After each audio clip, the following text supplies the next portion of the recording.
আসসালামু আলাইকুম রহমতুল্লাহ। সকলকে স্বাগতম আমার একটা নতুন ভিডিওতে। আমরা আজকে জীববিজ্ঞান নবম দশম শ্রেণীর জীবনী শক্তি অধ্যায়টি নিয়ে একটা টপিক নিয়ে আলোচনা করব। সেই টপিকটার নাম হচ্ছে আলোক নির্ভর অধ্যায়। তো আলোক নির্ভর অধ্যায় বুঝতে গেলে আমাদের প্রথমে যে জিনিসটা বুঝতে হবে সেটা হচ্ছে সালোক সংশ্লেষণ।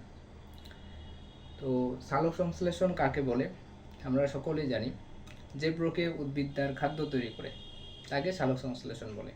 আমরা যদি আরেকটু সুন্দর করে বলি, যে প্রক্রিয়ায় কার্বন ডাইঅক্সাইড বিজারিত হয়ে সূর্যালোক এবং ক্লোরোফিলের সহায়তায় উদ্ভিদ তার নিজের খাদ্য নিজে তৈরি করে তাকে সালোক সংশ্লেষণ বলে।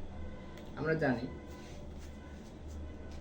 6 অণু কার্বন ডাইঅক্সাইড, 12 অণু পানি, এখানে যদি সানলাইট দেই এবং ক্লোরোফিল এর সহায়তায় তৈরি হয় C6H12O6 হচ্ছে গ্লুকোজ। তো এখন আমরা বলতে পারি যে প্রক্রিয়ায় কার্বন ডাইঅক্সাইড বিজারিত হয়ে সূর্যালোক এবং ক্লোরোফিলের সহায়তায় উদ্ভিদ তার নিজের খাদ্য নিজে তৈরি করতে পারে তাকে বলা হয় সালোক সংশ্লেষণ। আর কি তৈরি হয়? 6 অণু কার্বন ডাইঅক্সাইড, 6 অণু অক্সিজেন আর 6 অণু পানি। তো এটাকে বলা হয় সালোক সংশ্লেষণ। এখন আমাদের টপিক হচ্ছে আলোক নির্ভর অধ্যায়। সালোক সংশ্লেষণকে দুইটা পর্যায়ে ভাগ করা যায়। তো এটা হচ্ছে সালোক সংশ্লেষণ।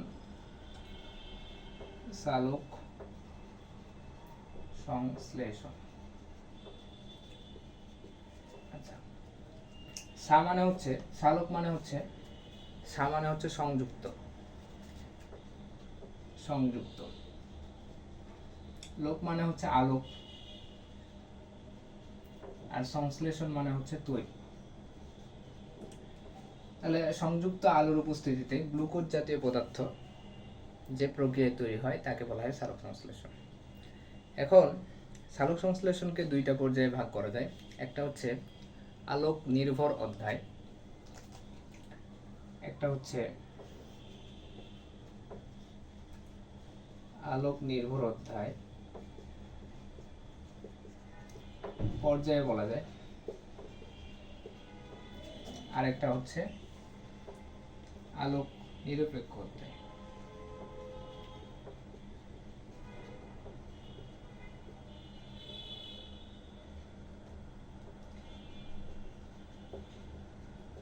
আচ্ছা, তো আলোক নির্ভর অধ্যায়কে আমরা বলতে পারি আলোক অধ্যায় বা আলোক পর্যায়ে বলা যায়, এটা আলোক পর্যায়। আর আলোক নিরপেক্ষ পর্যায়কে আমরা অন্ধকার পর্যায়ে বলতে পারবো, অন্ধকার পর্যায়। আচ্ছা, কেন বলা হচ্ছে আলোক নির্ভর আর আলোক নিরপেক্ষ অধ্যায়? কারণ এখানে প্রত্যক্ষ আলোর প্রয়োজন পড়ে আলোক নির্ভর অধ্যায়ে, এবং আলোক নিরপেক্ষ অধ্যায়ে প্রত্যক্ষ আলোর প্রয়োজন পড়ে না। তো আলোক নির্ভর অধ্যায়ের একটা গুরুত্বপূর্ণ আলোচনা আছে যে পাতায় কিভাবে খাদ্য তৈরি হইল আলোক নির্ভর অধ্যায়ে। সেটা জানার জন্য আমাদের জানতে হবে যে এই দুইটা কথায় সম্পন্ন হয়। আলোক নির্ভর অধ্যায় এটা কার্যাবলী সম্পন্ন হয় ক্লোরোপ্লাস্টের থাইলাকয়েড মেমব্রেনে। ক্লোরোপ্লাস্টের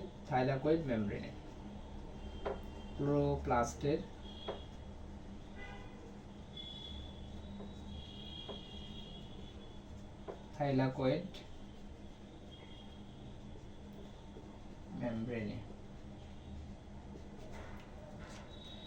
যদি বলা হয় কোথায় সব মানে সালোক সংশ্লেষণ প্রক্রিয়ার প্রধান স্থান কোথায়, তো আমরা সালোক সংশ্লেষণ প্রক্রিয়ার প্রধান স্থান বলতে পারি মেসোফিল টিস্যু, পাতার মেসোফিল টিস্যু বা সবুজ পাতা। তো মেসোফিল টিস্যু কাকে বলা হয়? পাতার যে গ্রাউন্ড মেরিস্টেম তাকে মেসোফিল টিস্যু বলা হয়। এটা ইন্টারমিডিয়েটে আছে সুন্দর করে, ওদিকে আমরা যাব না। তো এখন ক্লোরোপ্লাস্টের থাইলাকয়েড মেমব্রেন, এখানে আলোক নির্ভর অধ্যায় সম্পন্ন হয়। আর অন্ধকার পর্যায়ে সম্পন্ন হয় ক্লোরোপ্লাস্টের স্টোমাতে। ক্লোরোপ্লাস্টের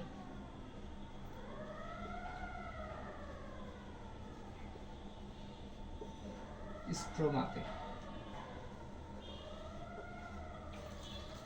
তো এই আলোক নির্ভর অধ্যায়কে বলা হয় লাইট ডিপেন্ডেন্ট ফেজ। আমরা এইভাবে লিখতে পারি সংক্ষেপে, light dependent phase, light dependent phase, আলোক নির্ভর অধ্যায়। আলোক নিরপেক্ষ অধ্যায়কে বলা হয়, এভাবে লিখতে পারি, light independent phase, light independent phase. তো আমরা আজকে আলোক নির্ভর অধ্যায় সম্পর্কে একটু আলোচনা করব।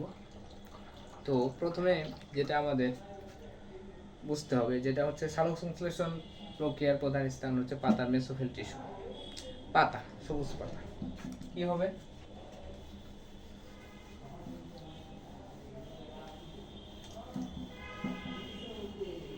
প্রথমে একটা পাতা আঁকার চেষ্টা করি। আচ্ছা, এটা কোনটা কোথায় সম্পন্ন হয়? আলোক নির্ভর অধ্যায়, আলোক নিরপেক্ষ অধ্যায় কোথায় সম্পন্ন হয় সেটার জন্য আমরা একটা ছন্দ মনে রাখতে পারি, সেটা হচ্ছে এলটিডিএস। এলটিডিএস এটার মানে কি? এটার মানে হচ্ছে লাইট ডিপেন্ডেন্ট ফেজ সম্পন্ন হয় টি তে হচ্ছে থাইলাকয়েড, আর ডি তে হচ্ছে ডিপেন্ডেন্ট ফেজ। ঠিক আছে, মানে dark phase, sorry, light dependent phase সম্পন্ন হয় থাইলাকয়েডে, এবং ডার্ক ফেজ মানে হচ্ছে অন্ধকার পর্যায়ে আলোক নিরপেক্ষ অধ্যায় সম্পন্ন হয় স্ট্রোমাতে, স্ট্রোমা। তো আমরা যদি নর্মালি ক্লোরোপ্লাস্টের গঠন দেখতে চাই, তো ক্লোরোপ্লাস্টে অনেক এখানে আলোচনা আসবে, এখন আমরা এটা নাই আলোচনা করি। আচ্ছা, একটু করি। তো এখানে দ্বিস্তরী মেমব্রেন দিয়ে আবৃত, এটা দেখতে এরকম। ঠিক আছে, এটা হচ্ছে বহিঃঝিল্লি, এটা হচ্ছে অন্তঃঝিল্লি। এই যে প্লেটের মতো অংশগুলো আছে, এগুলোকে বলা হয় থাইলাকয়েড। শুধু সিম্পল একটু বোঝানোর জন্য, থাইলাকয়েড।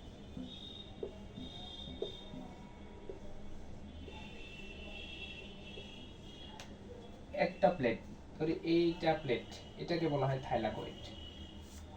অনেকগুলো থাইলাকয়েড মিলে একটা তৈরি করে গ্রানাম। এটা একটা গ্রানাম, এটা হচ্ছে একটা গ্রানাম, এটা হচ্ছে একটা গ্রানাম, এটা হচ্ছে একটা গ্রানাম, এটা হচ্ছে একটা গ্রানাম। তো এই সবগুলো মিলে আমরা এটাকে বলতে পারি গ্রানা। গ্রানা। তো একটা গ্রানা আর একটা গ্রানার সাথে মিলিত হয় এখানে একটা লেমেলি দ্বারা, সেটাকে বলা হয় স্ট্রোমা লেমেলি। স্ট্রোমা লেমেলি, ওকে, স্ট্রোমা লেমেলি, এটা হচ্ছে স্ট্রোমা লেমেলি।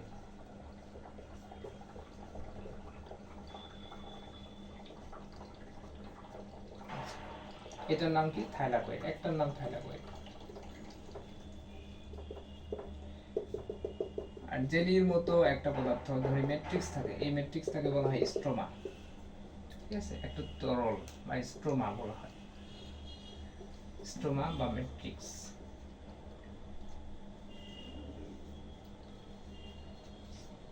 ঠিক আছে, তো এখন এখানে আর কি আছে? এখানে তৈল বিন্দু পাওয়া যায়। ঠিক আছে, শর্করা জাতীয় অনেকগুলো পদার্থ পাওয়া যায়। তো মেইন স্ট্রাকচার হচ্ছে ক্লোরোপ্লাস্টের এটা, কিন্তু আমরা ওদিকে যাব না, শুধু জানলাম যে এটা হচ্ছে একটা থাইলাকয়েড আর এগুলো হচ্ছে স্ট্রোমা। তো থাইলাকয়েডে সম্পন্ন হয় আলোক নির্ভর অধ্যায়, আর স্ট্রোমাতে সম্পন্ন হয় আলোক নিরপেক্ষ অধ্যায়। তো এখন আমরা দেখি, ধরি এটা পাতা, বেশ ছোট হয়ে গেল না?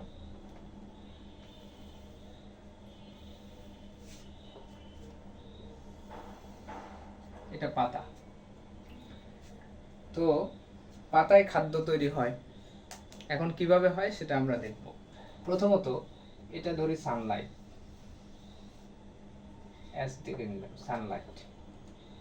তো সানলাইট থেকে অনেকগুলা তরঙ্গ বের হয়। ঠিক আছে, তো সানলাইট থেকে মানে সূর্যালোক থেকে অনেকগুলা তরঙ্গ বের হয়। এই তরঙ্গগুলোকে বলা হয় ফোটন। তরঙ্গগুলোকে বলা হয় ফোটন। তো ফোটন কি? ফোটন হচ্ছে এক প্রকার তরঙ্গ, যে তরঙ্গগুলা প্যাকেট অফ এনার্জি, মানে এনার্জির প্যাকেট হিসেবে কাজ করে, শক্তির প্যাকেট হিসেবে কাজ করে। তো এই জন্য ফোটনকে বলা হয় packet of energy, packet of energy.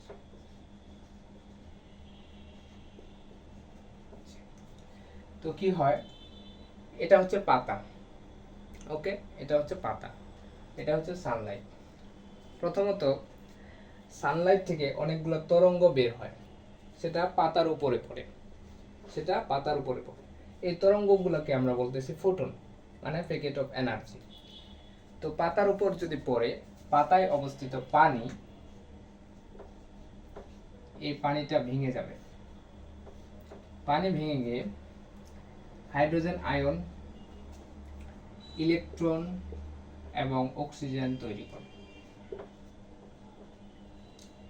আচ্ছা, এই অক্সিজেনটা পত্ররন্ধ্রের মাধ্যমে, পত্ররন্ধ্রের মাধ্যমে বের হয়ে যায়।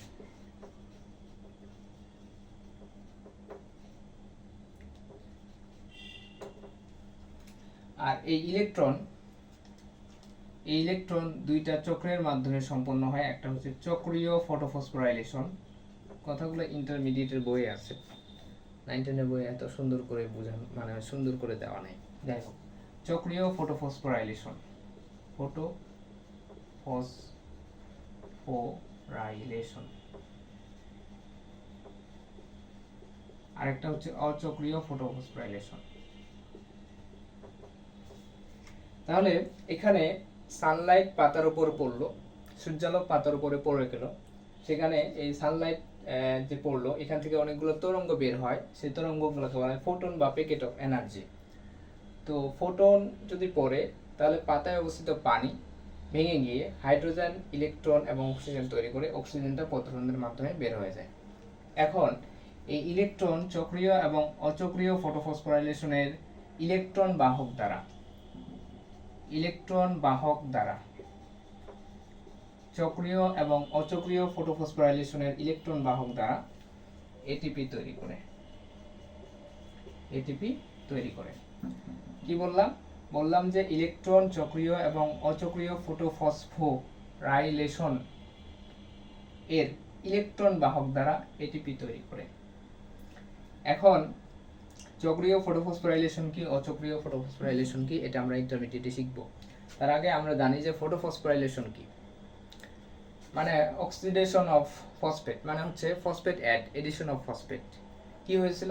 এটা হয়েছিল যে এডিপি থেকে যখন এটিপি তৈরি হয়, সূর্যালোক লাগে, তো এডিপি থেকে অ্যাডেনোসিন ডাইফসফেট থেকে অ্যাডেনোসিন ট্রাইফসফেট তৈরির সময় সূর্যালোকের উপস্থিতিতে, তো যে প্রক্রিয়ায় অ্যাডেনোসিন ডাইফসফেট থেকে অ্যাডেনোসিন ট্রাইফসফেট তৈরি হয়, মানে শক্তি তৈরি হয়, তাকে বলা হয় ফসফোরাইলেশন, মানে এডিশন অফ ফসফেট, এটা আমরা জানি। তো সূর্যালোকের উপস্থিতি থাকলে সেটাকে বলা হয় ফটোফসফোরাইলেশন। ওকে, তো কি বললাম, অক্সিজেনটা পত্ররন্ধ্রের মাধ্যমে বের হয়ে যায়, আর ইলেকট্রন চক্রীয় এবং অচক্রীয় ফটোফসফোরাইলেশন ইলেকট্রন বাহক দ্বারা এটিপি তৈরি করে। ওকে, এখন এই হাইড্রোজেনটা কি করবে? এই হাইড্রোজেনটা nicotinamide adenine dinucleotide phosphate, nicotinamide adenine dinucleotide phosphate, hydrogen বিজারিত হবে কার দ্বারা? নিকোটিনামাইড অ্যাডেনিন ডাইনিউক্লিওটাইড ফসফেট দ্বারা। তো হাইড্রোজেন নিকোটিনামাইড অ্যাডেনিন ডাইনিউক্লিওটাইড দ্বারা ফসফেট বিজারিত হয়ে তৈরি করবে NADPH+, H+। ঠিক আছে, এটাও একটা শক্তি, এটাকে আমরা এইভাবে লিখতে পারি NADPH2।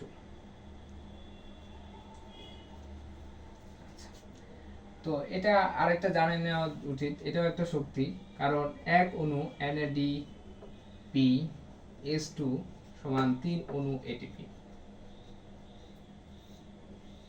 আমরা শোষণে এটা আরো জানবো। তাহলে এখানে ঘটনাটা কি হইলো? ঘটনাটা একটাই হইলো যে সানলাইট পাতার উপরে পড়লো, সানলাইট থেকে অনেকগুলো তরঙ্গ বের হয়, যেগুলোকে আমরা বলছি ফোটন, প্যাকেট অফ এনার্জি। যদি পড়ে তাহলে পাতায় পানি আছে, এই পানিটা ভেঙে গিয়ে অক্সিজেন, ইলেকট্রন এবং হাইড্রোজেন তৈরি করে। এই অক্সিজেনটা প্রোটনের মাধ্যমে বের হয়ে যায়। আর ইলেকট্রন চক্রীয় এবং অচক্রীয় ফটোফসফোরাইলেশনের ইলেকট্রন বাহক দ্বারা এটিপি তৈরি করে, শক্তি তৈরি করে। আর হাইড্রোজেন বিজারিত হয়ে hydrogen ion NADPH, NADP nicotinamide adenine dinucleotide, nicotinamide adenine dinucleotide phosphate, এটা হচ্ছে একটা কোএনজাইম।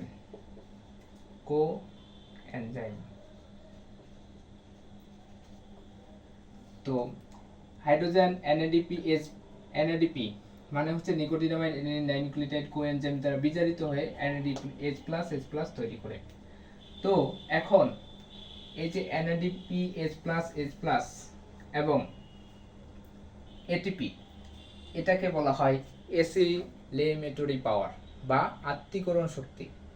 কেন বলা হয় এটাকে আত্তীকরণ শক্তি? তার কারণ হচ্ছে এই দুইটাকে একত্রে বলা হয় আত্তীকরণ শক্তি। এটা মিস।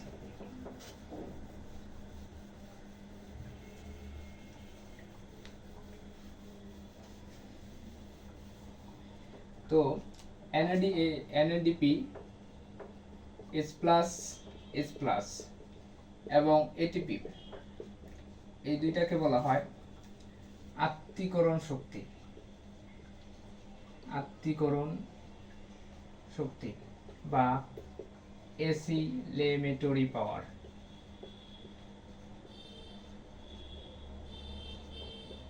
এসিলেমেটরি পাওয়ার। তো এই আত্তীকরণ শক্তি মানে NADPH+ এবং H+ ATP কে আত্তীকরণ শক্তি বলার কারণ হচ্ছে এই শক্তি তৈরি হয় লাইট ডিপেন্ডেন্ট ফেজে। লাইট ডিপেন্ডেন্ট ফেজ অর্থাৎ এটা তৈরি হয় কোথায়? আলোক নির্ভর অধ্যায়ে, কিন্তু কাজ করে লাইট ইন্ডিপেন্ডেন্ট ফেজ, আলোক নিরপেক্ষ অধ্যায়ে কাজ করে। সেজন্য এটাকে আত্তীকরণ শক্তি বলা হয়। তো আশা করি সবাই আলোক নির্ভর অধ্যায় এই কনসেপ্ট ক্লিয়ার। সবাইকে ধন্যবাদ। আসসালামু আলাইকুম।